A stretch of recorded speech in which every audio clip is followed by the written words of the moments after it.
Merhabalar, bugün yeniden canlı yayındayız. İzmir Ekonomi Üniversitesi Model Birleşmiş Milletler Kulübü olarak bugün saat 12.30'da Birleşmiş Milletler Kalkınma Ajansı Türkiye Koordinatörü Sayın Claudio Tomasi'yi konuk edeceğiz.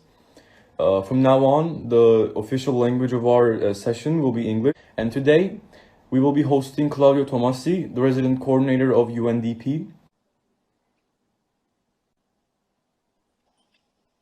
Welcome, Mr. Tomasi. Hello, good morning to everybody.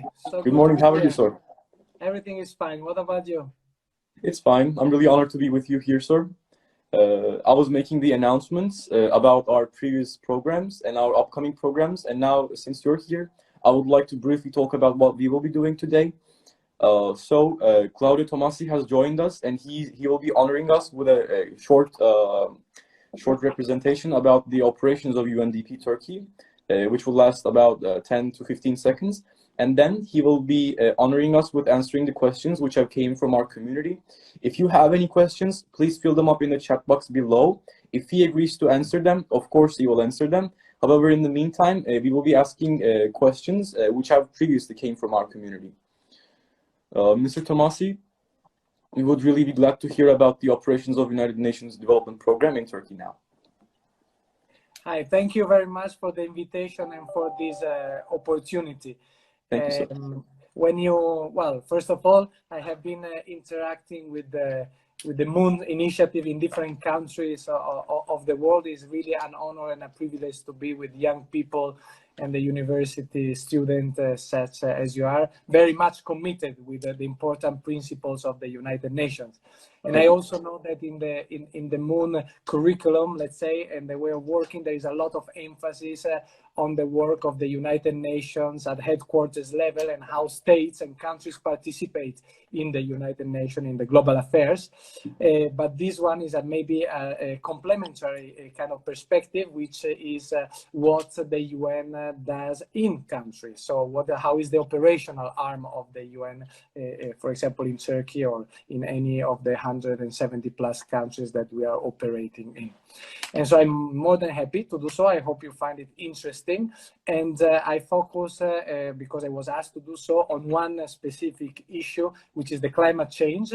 For you to know just a couple of words about the UNDP. The UNDP is the development program, the development agency of the United Nations. So we operate in more than 170 countries around the world. So we are very much on the ground. Working with different governments, civil society, academia around the world, with one main objective. Of course, we work in cooperation with all the other UN specialized agencies, funds, and programs under the coordination of the resident coordinator that I understand that you had the honor already to have a discussion and a dialogue with, Alvaro, is his name here in Turkey. And yes, the development program has one big objective and mission, which is supporting countries and people to reach the Sustainable Development Goals by 2030. It's quite a straightforward goal, but believe me, is a daunting goal because it is so difficult. It is so many interlinked themes have an impact on the achievement or not of the Sustainable Development Goals and the Agenda 2030. I also understand that with Alvaro, you went through this Agenda 2030 and the Sustainable Development Goals, so I will not dwell on them more than necessary, but this was a little bit to give you an idea of what the UNDP stands for. Being the development program, of course, we focus on not only the economic growth, but actually the human development. So you might be familiar probably with the most famous and important publication that UNDP comes out every year since 1990, which is called the Human Development Report. And that is always something that I strongly advise students, and not only students, teachers, professors, any person to take a look at, to read. They're very interesting. Every year it comes out with a specific, let's say, theme, but it really encompasses the whole idea of how the world is doing in terms of advancing or not on human development. And why human development is different from economic growth, because human development is not only about economic growth. It's about the capacities and the capabilities that as individuals we might develop in our lives. So education is very important. Health is very important. All the social aspects are incredibly important. And on top of that, the sustainability.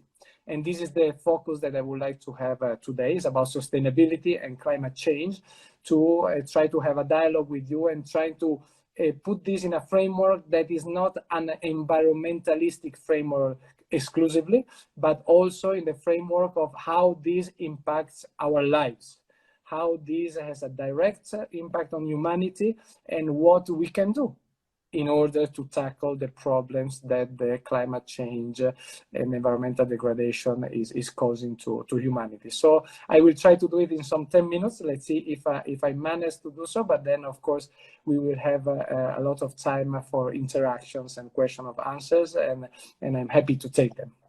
So starting from the basics, I think that is always important to understand that climate change is a real phenomenon, okay? Is scientifically proven, because, you know, as you can remember, until very few years ago, and some people still don't believe in it, let's say, there was questioning about the scientific data of the climate change.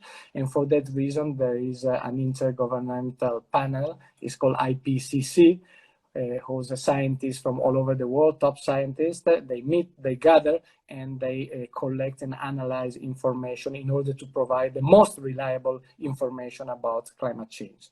Now, this is a body of scientific evidence, and this scientific evidence basically shows that the temperature in our world in the last decades, and the last century as a matter of fact, but decades there is a further acceleration, has been rising above the average, let's say, fluctuation of temperature in history.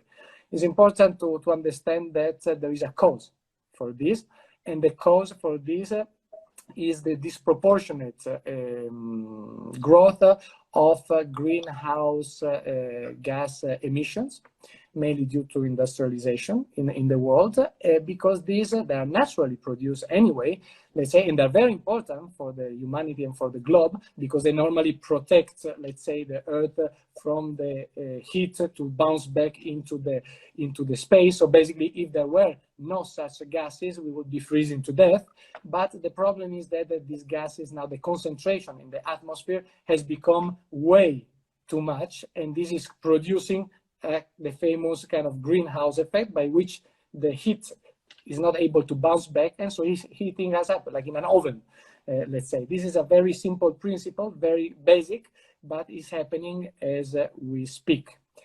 Now, of course, it's proven also that this strong rise in the greenhouse gas emissions is due to human activity. So it's not, let's say, a natural phenomenon given the natural geological evolution of the Earth. And this has consequences, which exactly the main consequence is the climate change. And so the rise in this temperature, let's say, according to the official data from the IPCC, there's been a growth of average 0.85 degrees in temperature, and this is a significant average growth in the temperature of the world, which has already caused some irreversible or like long-term consequences for our lives. One of these is the incidence of natural disasters. More hurricanes are happening. More hurricanes are like of a high category and more destructive. Droughts, floods, the rise in the sea level, which is quantified around 19-20 centimeters already. So you can imagine the danger that this poses, especially to small islands and small developing islands.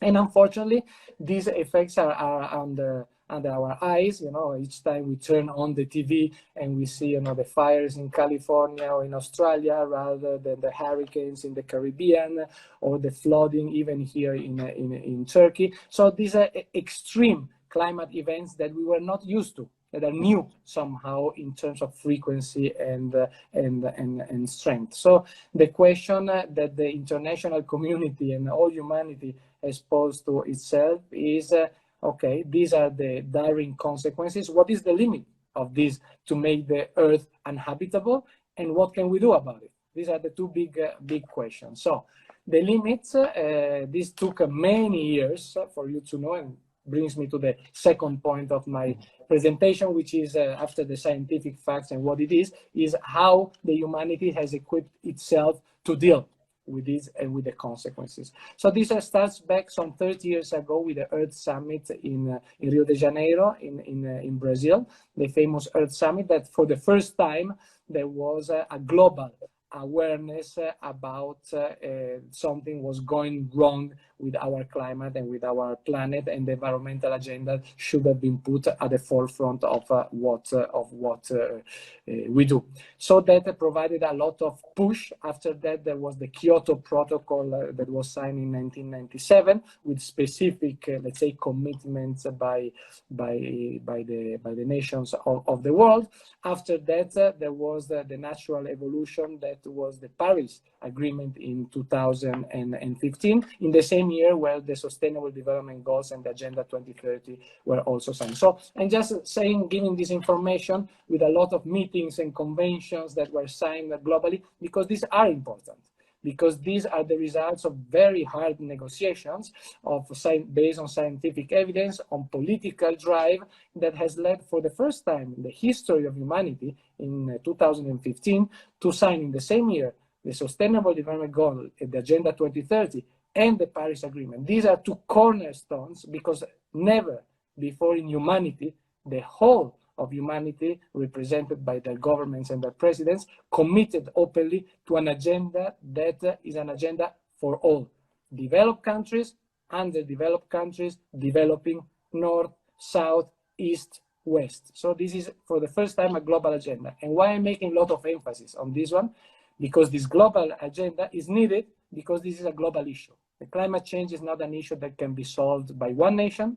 It's not an issue that can be solved by one person, by one organization, but it requires definite partnerships, because it's based on adherence to these international standards. It's based on national policies, on local application, the involvement of the private sector, etc., etc., etc. So this is very much an important cornerstone with clear goal.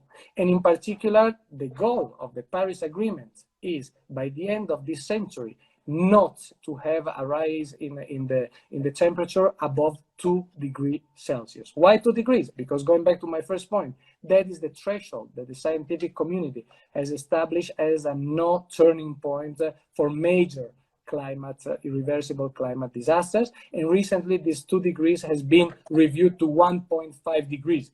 So the question again, that all countries alike, and the United Nations and the United Nations Development Program as well, is posing itself, what can be done in order to maintain the rise of the temperature below the 1.5 degree Celsius? That is the big question.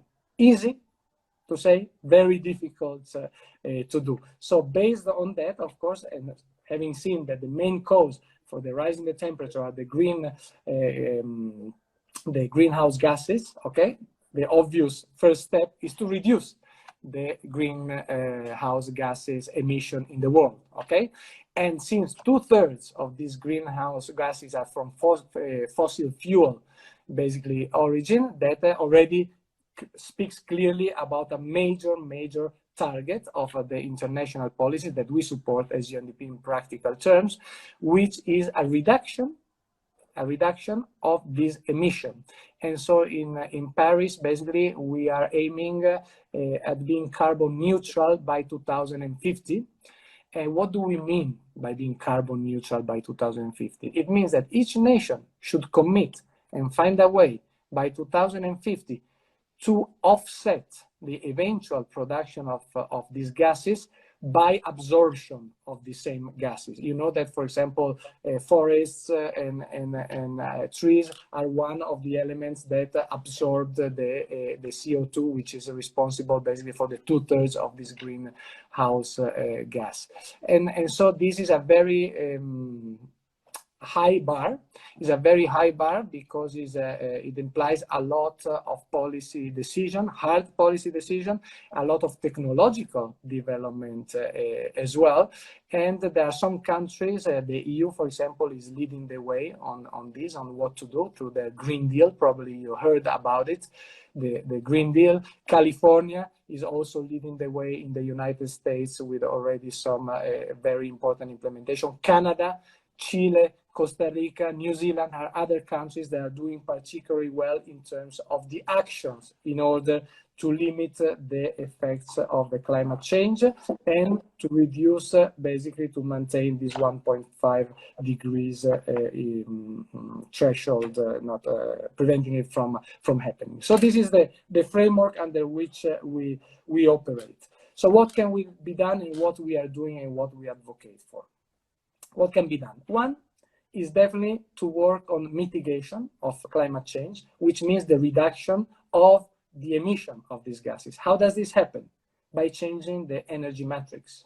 So less fuel, less coal, less oil, and more renewable energy, more hydroelectric, more energy production that does not produce the greenhouse gases. That goes without saying. Again, is a very straightforward goal, but you can imagine how difficult it is, because this implies also a lot of questioning from developing countries or emerging economy who say, okay, developed countries and rich countries, you already were riding for many years and decades on a strong economy based on fossil fuel. Why should you prevent us from doing the same now and put us in a disadvantaged situation? So you can imagine also the political implication, and that has this is causing. Anyway, mitigation is definitely one of the basic elements for the climate change agenda. But together with mitigation, we have to think also about adaptation, and that is where the Paris Agreement comes straight into the picture, because for the first time is also internationally recognized that it's not only about, let's say, polluting countries to pollute less, okay, at the end of the day, but it's also to provide the means, financial and technological means, to developing countries, emerging economies, underdeveloped countries, in order to adapt better to the effects of the climate change that are happening, and even if we are below the 1.5 degrees by 2050, will keep happening.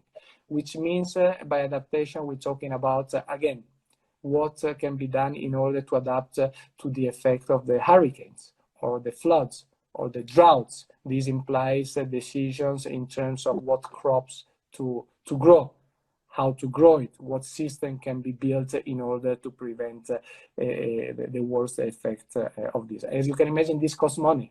Costs a lot of money and knowledge and capacity, and that is very much at the forefront of what UNDP is working and day in and day out, helping developing countries, emerging economy to adapt to this climate change. And why this is so important for us? Because this is very much linked to the issue of inequalities. When I was talking about the human development at the beginning, it's not just about a country to grow exponentially in its GDP, it's about people living a better life. And a better life is lived when inequalities become smaller and more people have the opportunity to have such a better life. And so it goes without saying that, unfortunately, the climate change, the effect that it has on people is not equal. So the climate change itself, the effect of the climate change is disproportionate on humanity. It affects more developing countries because of their location, the geographical location. It affects more and disproportionately the poor people living in developing countries, because they normally live in the worst areas, maybe next to a river, maybe in fragile houses or settlements. And so you can imagine a hurricane, a flood, or anything can harm them much more. Or in Africa, for example, major droughts, when they happen, of course, the first people to suffer are the people who have no means to buy alternative kind of food in order to survive. So the adaptation agenda of the climate change is something very, very important that we work on.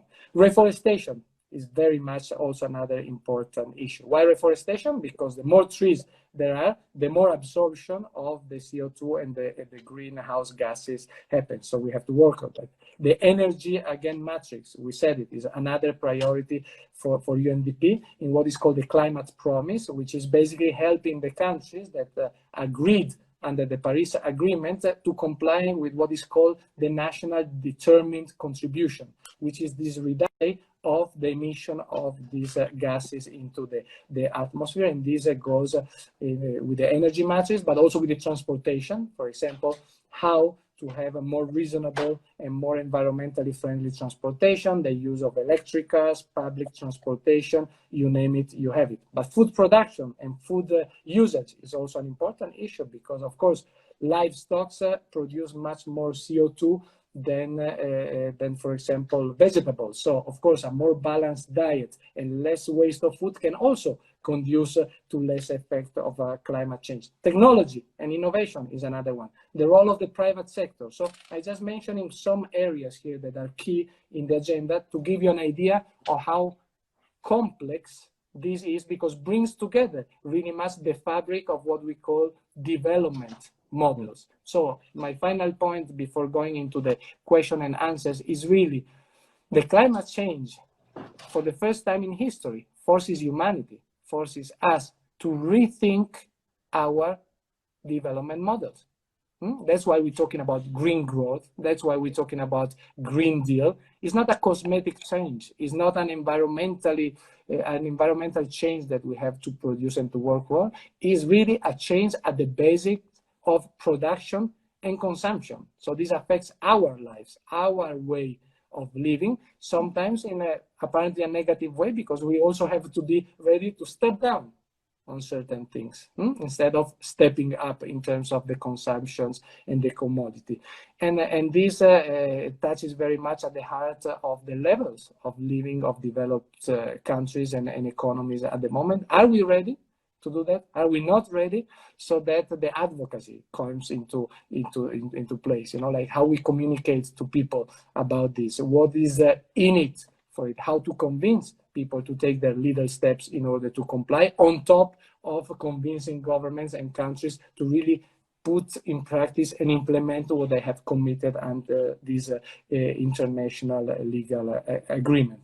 So you can imagine how complex this is, and how to bring together the environmental agenda together with the social agenda and the economic agenda. This is huge, but this is necessary. And the COVID-19 is just there to show it once again to us. He's warning us, he's telling us, guys, you're doing something wrong. Let's get our act together and let's work together on this. Because again, this is not solvable by one country, by one person, by one institution, by the United Nations. It really requires cooperation at its best in the world. Over to you. Thank you, sir. Well, this has been really enlightening about the operations of UNDP in Turkey and also about the climate change. And speaking about cooperation between individuals, I'm seeing that our hosts, Selin Ünal, İhsan Tolga Korucu, also Alvaro Rodriguez, have all joined our live session today to speak with you.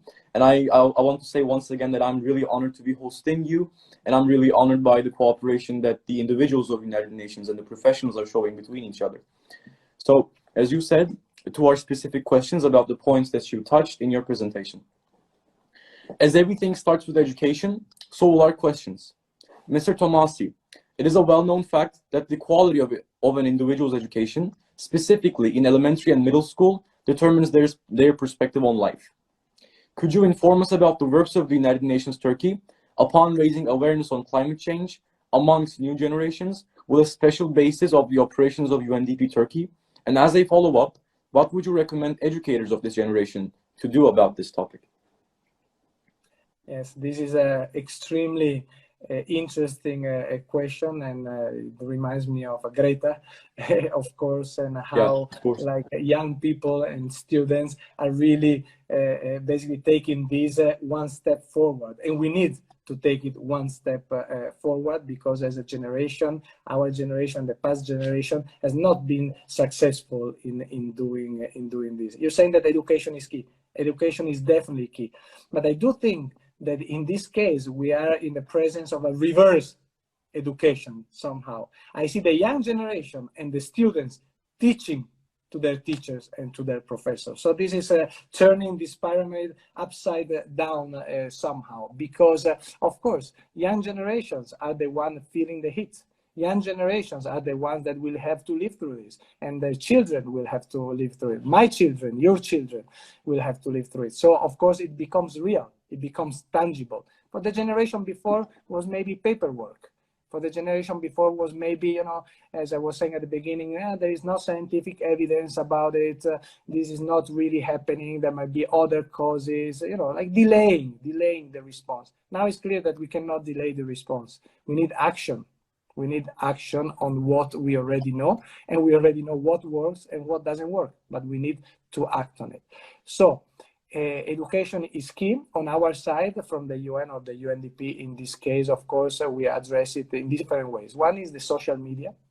I think that advocating through social media is very important for the younger generation, because of course I still consider myself young, receptive to the social media, and it's very good means to reach the audience and to have dialogue, like now, for example, and to have some positive effect. But also in schools, schools cannot be, of course, underestimated, because formal education is still at the core of our educational systems. And so we have worked in the last years on the creation of a handbook, a climate class handbook for elementary and middle school in Turkey, that is used in Turkey, and that provides basically the know-how and some basic information for the teachers to discuss this with the children. It is very important to integrate this within the compulsory curriculum at school, because as I was saying at the beginning, is a matter of, at the end of the day, survival of the species, survival of humanity and the planet itself as we know it. So the more we advocate, the more information we share with young people from the early age, the better it is. I see that in my home when I discuss with my kids, for example, they're teenagers now, and really they ask the hard questions, and they blame my generation and the generation before. Okay, why are you telling us this if you didn't do anything about it? You made the situation worse. The trends are speaking clearly. The trends are negative. By 2050, we will not be carbon neutral if we go on this way. So it's also, these are very hard questions, and they speak to our consciousness. But going back to your question, education, sensitization, and advocacy are key for this work, because unfortunately there is still a lot of people and young people who don't know about it, and amongst the people who know about it, there are still people questioning it. So fighting against disinformation is key for the climate change action agenda. Thank you, sir. Mr. Tomasi, this will be the simplest. We've spoken about the common efforts, the individual cooperation for fighting climate change and also tackling the global issues. Now my question will be about individuals. As a person who's 18-year-old, a university freshman, what can I personally do in my daily life, and what can I encourage? How can I encourage other people to combine for fighting this virus? Fighting this climate change, sorry. Well, many things, and maybe let me say how I organize my answer in two main ways. Okay. One way is through getting organized again and making your voice heard. This is very important. Going back to Greta, what she has spurred, what she has contributed is great in this sense. She's bringing, and this movement of young people is bringing forcefully this agenda at the forefront of the international community, of the national government, etc. So getting organized, discussing, requesting is important. Okay, so that is definitely something that I advise, I support, is key to maintain this in the agenda and to put it as a priority. But then also a second set of practical actions at the individual level or community level are equally important, because I'm a strong believer that you should do what you're preaching. So if you're going on a strike, you're saying, okay, we're fighting against the climate change, we request the governments and the United Nations and this and that to comply with what they agreed upon, I should be the first one to be coherent and in my life to do what is possible to contribute in a positive way. In this sense, I would say, number one, I was mentioning it in the opening speech, transportation. Okay, that is very much under your choice what means of transportation you use. Public transportation, of course, is better than private transportation. When you go in a car, instead of being one person per car, doing the carpooling, using less basically fuel-based transportation. Hopefully, use or buy when you can, or convince your parents to buy hybrid cars or electric cars, of course. So the transportation is one issue, definitely. Another one is what you can do is about food. I was also mentioning in the opening remarks how this is connected to climate change, but also to biodiversity and environmental degradation. It goes even beyond, let's say, the climate change, but food consumption, it is important. Not only what you consume, because of course, as I was saying before, but there is a personal decision at the end of the day. Consuming less meat and less milk definitely has a positive climate change effect. But another aspect is to be aware of where the food that you eat comes from. And this is related to transportation, because if you consume food that comes from close by, and Turkey, believe me, and we know, is plenty of food production. So this is possible. This is a country where this analysis, this behavioral change is possible. Consume food that comes from close by, because this means less, on top of being healthier, most probably, it requires less transportation, less CO2 emissions. So this is definitely another area that is important. A third one, I would say, going back home, don't use so much electric lights. Try to reduce the usage of energy, because unfortunately the matrix of the energy production in the country is still very much unfriendly in terms of climate change effects. And then check your light bulbs. Ask your parents, or check it together, do something and see, okay, are these light bulbs that are energy efficient or not? If not, change them immediately. That can bring down to over 50% your environmental, let's say, footprint, and also your energy bill. So it can be a win-win situation. So these are basically some aspects that I can think of. And another one might be join these campaigns that here in Turkey are great about planting trees. Plant trees every so often is good for the absorption that I was saying before. So these are some practical, individual as well action that you can take. Thank you, sir. Well, while talking about the food aspects of the things and also about Greta Thunberg, I thought about two main questions about it. So one is, as you said before, there's a really big ignorance about the issue. We're seeing some political leaders, some even state leaders, talking against the fact of the climate change. So what do you think causes this ignorance, and what can we do to stop it? I wouldn't talk about ignorance by leaders, because right now it's very difficult with the body of objective information analysis studies that is available internationally to talk about ignorance. When we talk about leadership, denial is not a sign of ignorance, it's a sign of a political agenda rather, and political calculation. It might be that some leader is convinced that going down the road of renewable energies or fully embracing the climate change fight agenda will not allow the economic growth and prosperity for his country, and could result in less votes in the next elections. So this can be a political calculation, but I wouldn't talk about ignorance. If ignorance is there, I would say it shouldn't be like voluntary ignorance in terms of not wanting to document yourself about it. I think there is no excuse for this. We're in 2020 and the evidence is out there. Thank you, sir. We have talked about the global agenda for fighting the climate change. The Kyoto Protocol, signed in 1997, has been the biggest signed document of our global cause against the climate change. However, there have been criticisms since its birth, and surely Canada's withdrawal in 2011 hasn't helped the situation either. Mr. Tomasi, do you think that the Kyoto Protocol has been successful? If not, what actions should be taken in order to revive the global effort? Good. I was mentioning that before as well. Rather than focusing on the Kyoto Protocol, I would definitely shift the attention to the Paris Agreement, because Kyoto Protocol is history somehow. But nevertheless, the question is valid. Was it successful?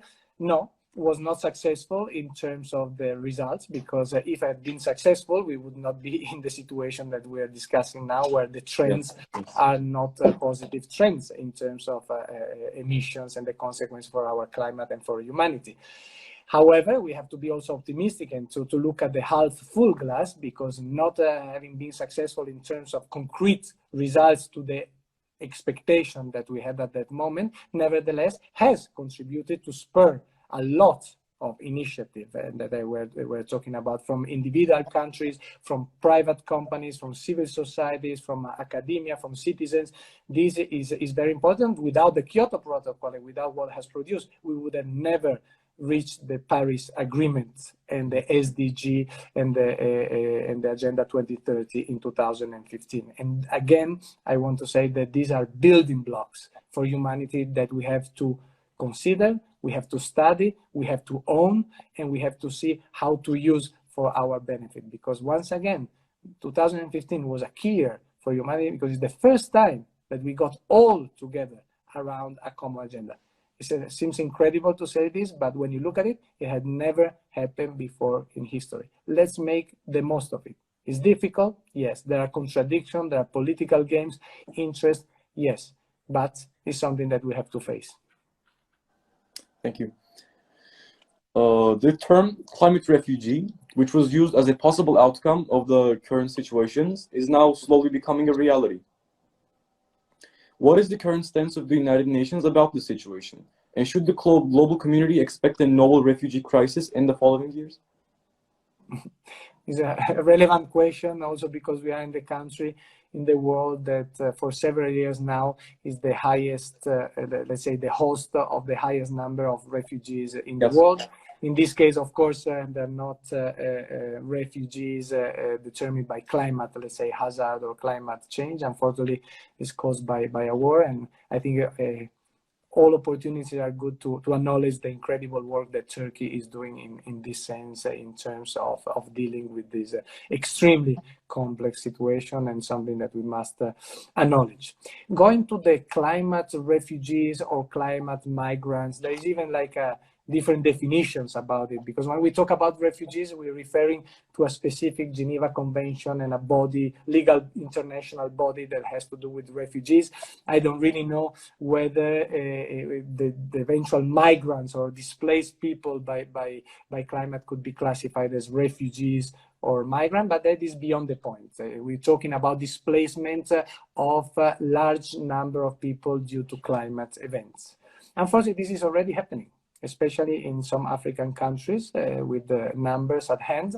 This is happening because droughts, especially, are moving large numbers of population across borders and within countries. So refugees, you know that technically is across borders, but there's also a lot of internal displacement about it. So this is definitely something that is on the rise. Never like now in history there have been so many displaced people. There's an important also element to consider, due to conflicts, due to wars, but also due to challenging economic situation.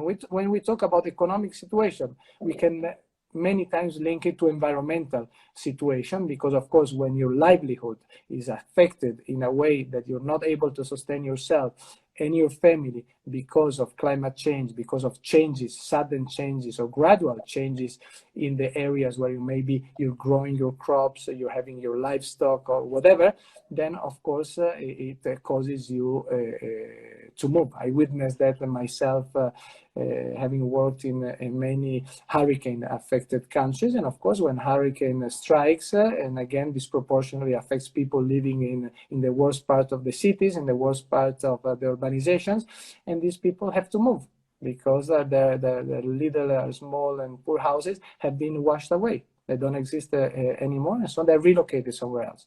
And this is displacement. Maybe these are not refugees, but these are people who are being uprooted, and they have to look for different meanings of life because of the effects of climate change. So this is definitely happening as we speak, and will be likely to increase in numbers in the future. So it's something that is being debated also within the UN, and something that is being worked on.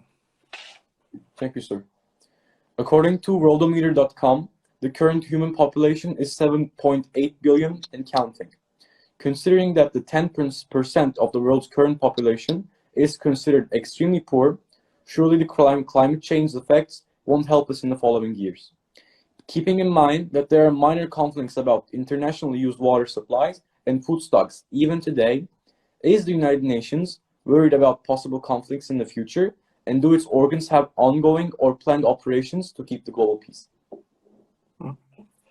Well, the answer is definitely there can be more conflict related to water and food. That is perfectly in line with what we're discussing, and they're already happening. And of course, the United Nations has a fully dedicated branch for conflict prevention and peacekeeping operation.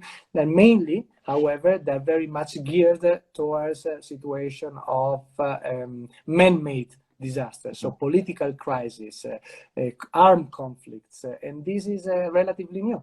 You know, the disaster, the human-made disaster, but with an effect on climate and on environment, let's say, is of a different sort. So I do think that also within the UN, there must be a further exploration and analysis on how to be better to react to this and to prevent this. Also because I would not focus exclusively at the level of the conflicts, but also at the level of everyday life, talking about water and food, which is again the patterns of consumption. Unless we address the patterns of consumption and we make them sustainable, there is the likelihood of increased conflict. And by making them sustainable, I mean 50% of what we produce gets wasted. Can you imagine? This means doesn't reach our tables, or when it reaches our tables, is thrown into the garbage because we don't make full use of it. There's a huge inefficiency in the food. Then is the consumption. The production, how this is produced, you know, the use of fertilizers, the mass production for the food industry is another big issue that must be tackled for our health, because of course it affects us directly in terms of health, but also again for the sustainability of the environment. This is not environmental friendly, this is not sustainable. So the production, the consumptions are two elements, and the waste of food, let's say, are three elements that we must constantly look into in order to prevent such a conflict. And with water, it goes without saying, is even more political in a way, because of course they say that water is the new petrol. It's probably the case, because with the climate change, the importance of water becomes even higher, because of the basically by raising the temperature, the availability, and by the industrialization and the unsustainable patterns of production, the availability of water is diminishing. Therefore, a scarce kind of resource becomes more important. Thank you, sir. Well, speaking of food production and dietary habits of global people, a question came to my mind. We're slowly seeing a rise of vegetarian or vegan population, specifically in developed countries such as the EU and etc. Do you think that this diet has some benefits about the global issue that we're tackling right now?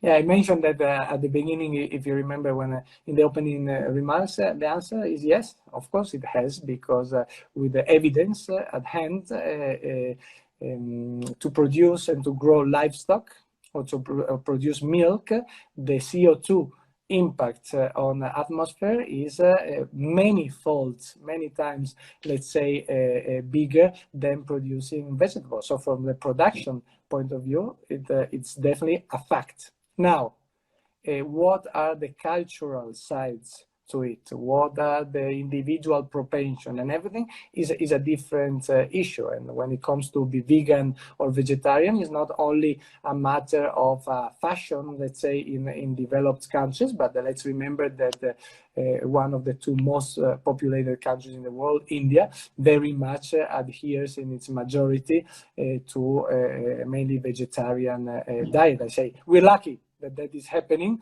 because it brings like a full billion people, let's say, already in that scheme, in that idea. This is to say that definitely this goes within the modes of production of food, and does have an impact on climate change. Yeah. Thank you, sir. Well, there's a really big moral dilemma waiting for me to decide what dietary thing that I'm gonna use in my life. Same. But I'll really be thinking about it from now. COVID-19, the global pandemic, has hit the global economy in a major way. The United Nations Secretary General has proposed 6 climate-positive actions for governments to take once they go about building back their economies and societies. I'd like to remind them to our audience, if you would let me. So the first one is green transition. Investments must accelerate the decarbonization of all aspects of our economy. Green jobs and sustainable inclusive growth. Green economy, making societies and people more resilient through a transition that is fair to all and leaves no one behind. 3. Invest in sustainable solutions. Fossil fuel subsidies must end and polluters may pay for their pollution. 4. Confront all crimes that risks. And finally, cooperation. No country can succeed alone. Since the lockdowns have came to a halt globally, states are taking steps in order to re-stabilize their economies. Could you specify these actions and what they are trying to achieve? Also, how many countries are there taking actions in accordance with the UN is trying to achieve with SDG 13? Yes, as you were saying, these 6 points that have been raised and made public by the Secretary General are very important, and thanks for reminding them, because they go back very much to what I was referring to in terms of changing our development model, turning our development models into sustainable development models, which we don't have at the moment. And so when you talk about the green transition, we are exactly talking about this, how to decarbonize our economy. In order how to decarbonize, of course, how to invest in sustainable solutions. So how the fossil fuel subsidies can be reduced and finally basically phased off, and responsible for the pollution. But at the same time, how to create additional green jobs and green businesses. Okay, how to make this famous green economy viable? These are the big questions that we have in front of us. And the COVID-19, which is this tragic, really things that has happened to all of us, to all of humanity, that started off as a medical, let's say, health issue. It still is a major health issue because people are dying out of it, but quickly has turned into a developmental issue, a socioeconomic issue. And this is so important. Here in Turkey, for example, under the guidance of our resident coordinator, Alvaro, and the, let's say, technical leadership of UNDP, we have come out with a socioeconomic impact assessment of the COVID-19 that tries to respond exactly to this question. What are the real impacts of COVID-19 on our societies, on our economy, and what can be done in order to go back, not to normal, but to use this opportunity to go back better. You remember maybe, guys, when at the beginning, in March or April, at the beginning of the pandemic, there were these images of animals retaking the streets of the cities. There was a lot of optimism, and people say, look, when given the chance, nature flourishes again. And then some data were coming out because of the industrial production went down big time, and therefore also the emissions into the atmospheres went down accordingly. And so there was like a positive trend in that sense. But let's not fool ourselves. These were positive, let's say, phenomena related to a negative shutdown or drastic reduction of our economy and our economic model. As soon as this goes up again in full speed, is likely to go up in the same way as we left it, and even worse possibly. So it's our duty, it's our work to take this pause or this moment of reflection to redouble our efforts to advocate, to come up with policy options. We will come up with innovation to work with the public sector, with the government, but also with the private sector, in order really to make the most of this dramatic situation, to rethink and to come up with viable solutions that the day of tomorrow can help us progress on this, on the green growth, or new, I prefer to call it a sustainable development model pathway. Yeah. Thank you, sir. Well, speaking of the global initiatives taken, we've talked about the EU's Global Green Initiative. I'm really curious. There are some specific other organizations, such as EU, which come to mind, like the Arab League, the Turkish League, consisting of the Turkish ethnical states. I really wonder if there are any initiatives taken by these kinds of leagues that are being taken example by the EU, and how do these countries cooperate with the United Nations for tackling this issue? Yeah. May I mention some of them? According to my, let's say, evaluation and knowledge, there are certain countries or certain sets of countries who have advanced more in terms of commitments and in terms of implementation of these commitments. I would say that probably one that stands out is California, as one of the United States, because it is the country, if I'm not wrong, that has taken by now concrete executive actions to support policy option and policy measures in order to dramatically fight the climate change, and talking about the reduction of 50% by 2030 of the greenhouse emission, and being carbon neutral by 2050. So probably California, I would consider the most advanced example. The EU comes there in terms, and many countries within the EU, even more ahead than others, of course, but let's say as a commitment, as the finances put into it, as the policy framework that is being developed in Europe, is also an extremely good example in terms of tackling this issue. In a developing economy or transition economy, I would highlight the case of Costa Rica, who is also an interesting case. Of course, it's a less industrialized country, is a different environment. It's a country that has built a lot of its successes on forest and maintaining basically forest management and reforestation. So to be able to absorb, even is let's say is an absorber rather than a contributor to the problem at the moment. And so I think we have a lot of lessons to learn from Costa Rica. Canada, I think, that has taken also a bold action in terms of renewable energies, and the energy matrix is something that is worth being looked at. There was a problem, sorry, with the connectivity. Sorry about Yes, this. sir. Now I switched Yes, to sir. a different. Sorry.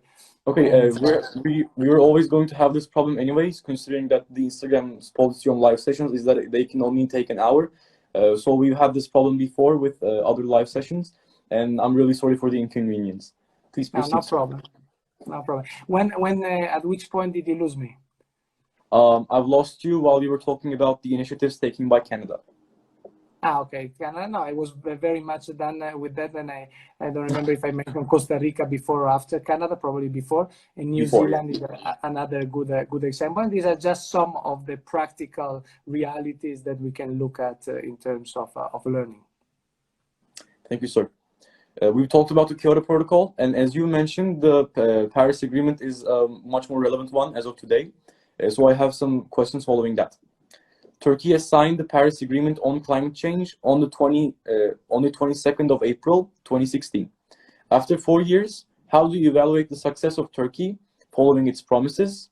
Also, could you inform us about the cooperation of the UNDP Turkey and our state, the Turkish Republic, for achieving the goals set in the accord? Yes, this is a very important topic.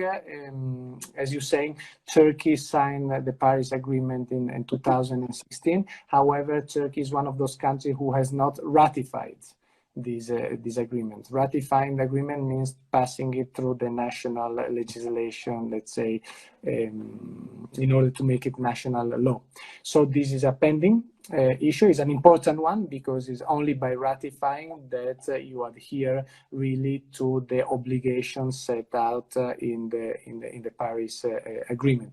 In particular, in the Paris Agreement, there is something called the national determined contributions, who are strictly established for countries. And of course, Turkey, not having ratified this, is not subject to the NDC, as we call them. However, Turkey has INDCs, which are called intentionally nationally determined contribution, which is basically a self-imposed standard or goal in terms of reducing greenhouse gas emission. And in case of Turkey, we're talking about a commitment to reduce by 21% by 2030.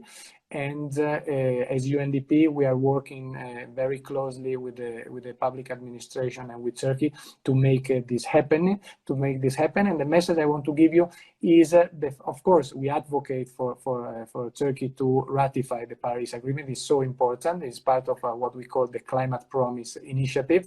But even at the moment, not having ratified it, there are serious actions in place in the country in order to tackle the climate change, both in the areas of mitigation and in the area of adaptation. And as UNDP, we are supporting it. And this is true in the public administration sphere, but also with the civil society and other organizations. When we look at the greenhouse gas emission per capita of Turkey compared to other upper middle income countries or growing economy, the situation is not so somber. Of course, it's not in such a dramatic situation, but definitely big steps are possible, and that's what we are advocating for through campaigning, through social media, and through direct action in the implementation of joint projects and programs with the government.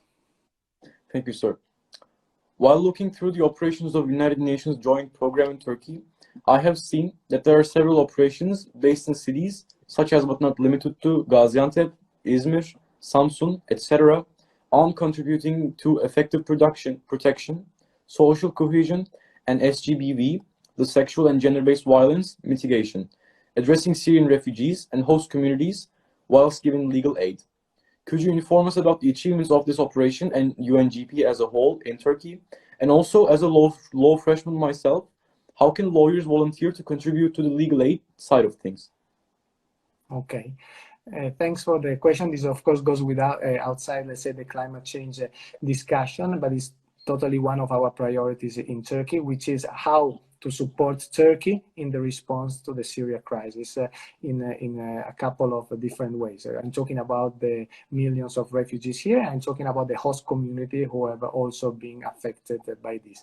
And as the UN, we have a general plan, which is called the 3RP, which encompasses all support from the humanitarian side to the development side, the whole spectrum. As UNDP, as you can imagine, in the development agencies, we focus more on the development side, what we call the resilience, which is basically how to provide people with means of life, with livelihoods, we call it in jargon, basically how to provide for themselves and for families. So we're not dealing with giving food or giving medicine, but we're dealing with really much finding a more durable solution for them. So what we do is first, working hand in hand with municipalities, because municipalities are the first responders, let's say, to this crisis, and their social services and services in general have been stretched a lot by the influx of people, especially in the southeast, where population in many municipalities are even doubled due to this influx. So one important element is the support to the municipality.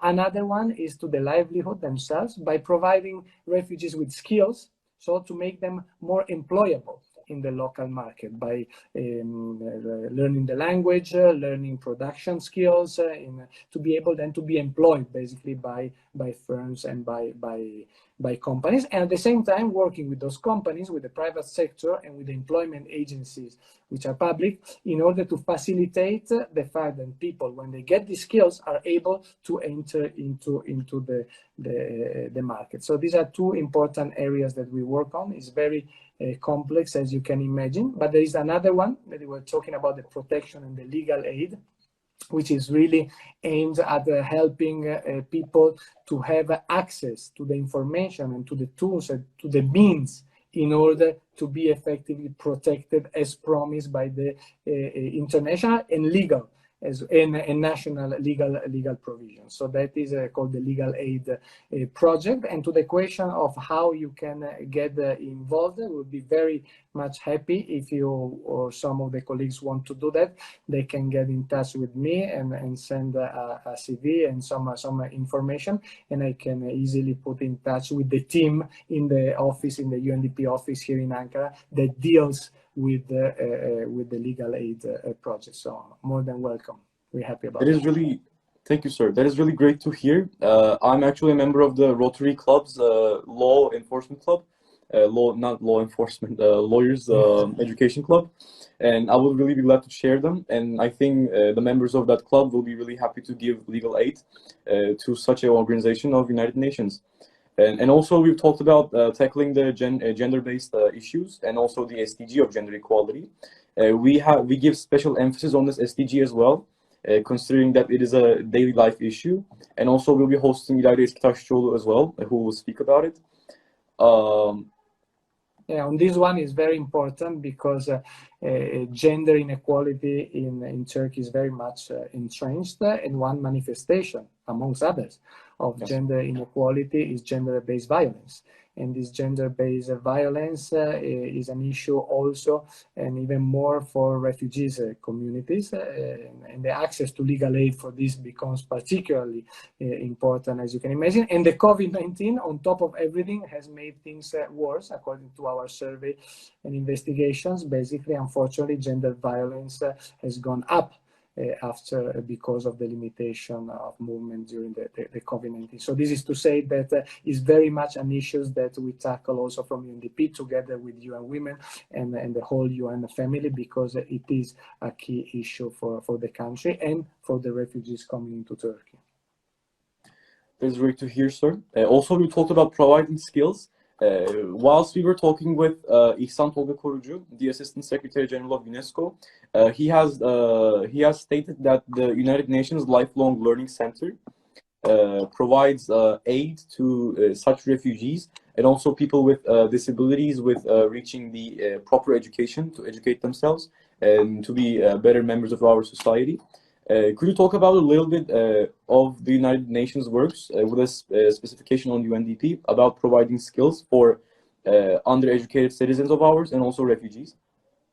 Yes, our focus, I was saying from the UNDP on this specific issue, is to provide skills that are targeted to employment and self-subsistence and self-resilience. So to make people switch from receiving assistance, being a passive receiver of assistance, of cash basically, to be able to get the income for themselves and their family through a job. So we do that through a very, in my opinion, interesting model, which is coming up with vocational centers in selected cities, Gaziantep, Şanlıurfa, and others, that teach refugees and host community specific jobs.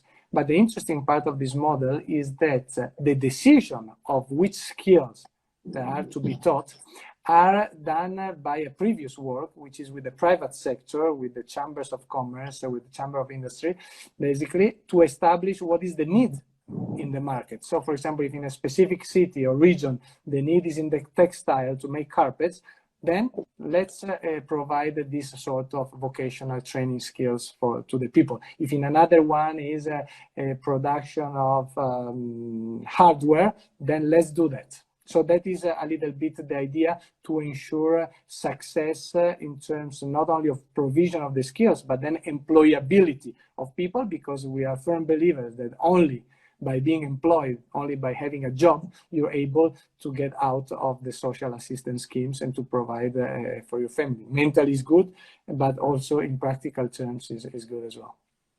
Thank you, sir. We've been live for an hour now, and this has been one of the best conversations I've had, and I'm really honored to be having this conversation with you. I also think that the audience that we have reached today has been pretty satisfied with the information that you've given them. As my last question, seeing that the audience of ours mostly consists of young people who would like to have a career at the United Nations, such as yourself, such as you have a career in the United Nations, what would your advices and recommendations would be in order to boost our CV to be members of the United Nations one day? Yeah, and this is a question that has been posed so many times, and is very important. And my answer would be passion and believing, because technical skills are important.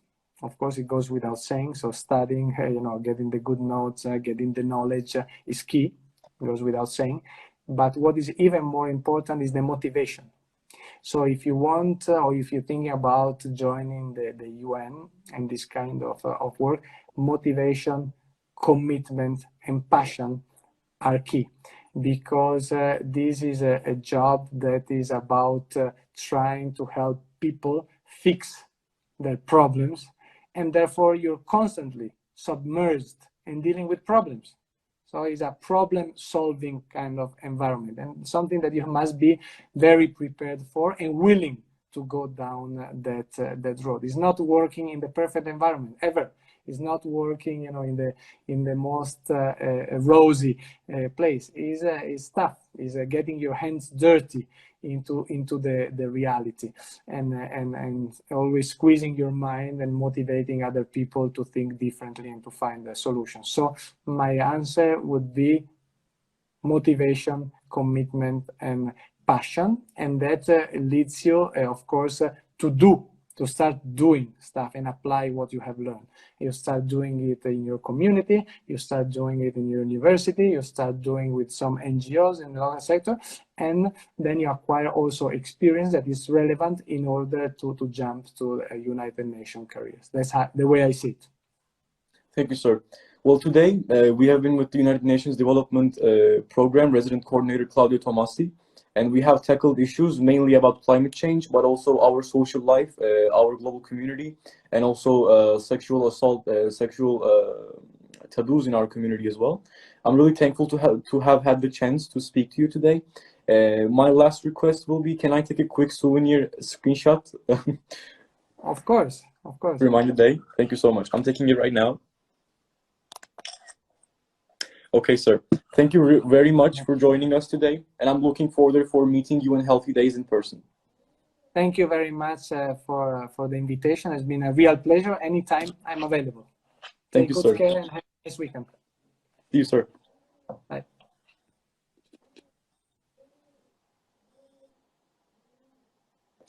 İzmir Ekonomi Üniversitesi Model Birleşmiş Milletler Kulübü olarak düzenlediğimiz UN Week etkinliğinin bir basamağını daha atladık. Bugün yanımızda olan Birleşmiş Milletler Kalkınma Programı'na, Birleşmiş Milletler Kalkınma Programı Türkiye'ye ve Birleşmiş Milletler Kalkınma Programı Türkiye Mukim Koordinatörü Sayın Claudio Tomasi'ye çok teşekkür ediyorum. Bugünün olmasını sağlayan aynı zamanda Ala Hanım, kendisine teşekkür ediyorum bizim iletişimimize geçmeye sağlayan. İzmir Ekonomi Üniversitesi Model Birleşmiş Milletler Kulübü'nün gelecek programdan da bahsetmek istiyorum. Bugün 12.30'da başlayan programımız Sayın Claudio Tomasi ile beraber son buldu. Bugün devam edecek programımız saat 18'de kulüp başkanımız Tuğberk Çiftçi'nin Birleşmiş Milletler Medeniyetler Yüksek Danışma Kurulu üyesi Egemen Bağış, kendisi aynı zamanda ülkemizi Çekya'da elçi olarak da temsil ediyor. Ardından gelecek günlerde Birleşmiş Milletler gönüllüleri programının başında olan Sayın Nil Memişoğlu ve ardından bugün de bahsettiğimiz cinsiyet eşitliği tabularıyla ilgili konuşacak olan Konuşmamız Gerek We Need to Talk organizasyonunun başkanı İlali Eskitaşoğlu ile beraber olacağız. Ben bizi yalnız bırakmayan ve öğrenme arzusu içerisinde olan her takipçimize çok teşekkür ediyorum. İyi ki bizim bugün bir etkinliğimizde parçası oldunuz. Herkese iyi günler diliyorum ve akşam görüşmek üzere Egemen Bağış'ın programında.